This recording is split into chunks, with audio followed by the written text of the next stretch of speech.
We'll hear from the member for Werriwa. Thank you, Mr Speaker. My question is to the Assistant Treasurer and Minister for Financial Services. How is the Albanese Labor Government's fight against scammers helping Australians keep their money safe and ensuring people keep more of what they earn? The call to the Assistant Treasurer and the Minister for Financial Services. Thanks, Speaker. Can I thank the amazing member for Werriwa for that question?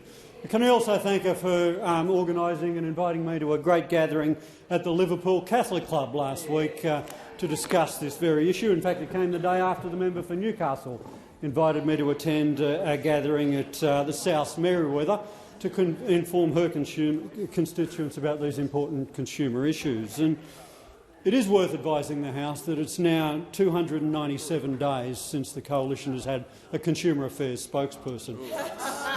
I think it's important. Order. It is important that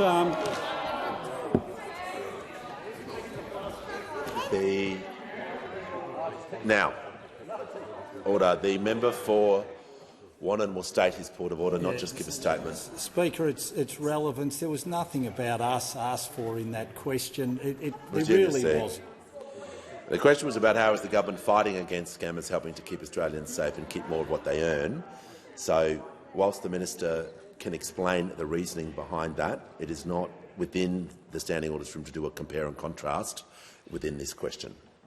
He has the call. Thanks, Speaker. The Albanese Government is committed to ensuring that Australians earn more and that they keep more of what they earn. And if they're saving from that money, or if they're investing, or if they're shopping online, we're committed to ensuring that we keep people's money safe. Now, we've come from a long way back, because when we came into government there was an appalling track record left to us by the former government. Annual losses to scams were $3 billion a year. $3 billion a year. Order. They doubled, and then they doubled again. The Prime Minister will pause. I want the Deputy Leader the opportunity to withdraw that statement, and then she can leave the chamber on 94A. Mr Speaker, I withdraw. I thank the member. Order. The Assistant Treasurer will be heard in silence. Thank you, Speaker. So I'm simply making the point, if we continued the policies adopted by others, those losses per annum would go from $3 billion to $6 billion to $12 billion over the term of this parliament. The good news is, because of the policies that have been implemented by the Albanese Government, they haven't. In fact, for the first time in years, we're seeing scam losses actually decline.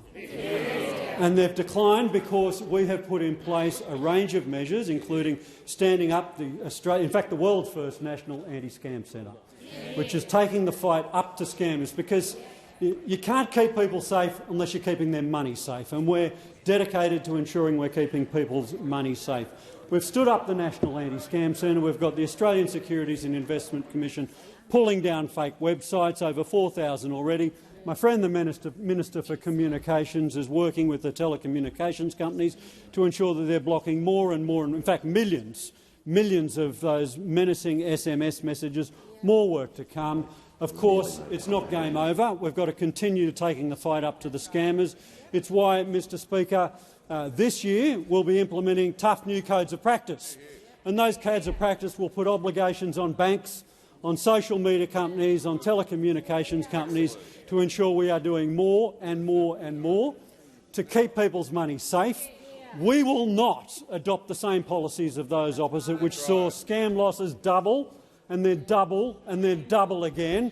We're committed to keeping people's money safe because we want them to earn more, to keep more of what they earn, and to keep their money safe.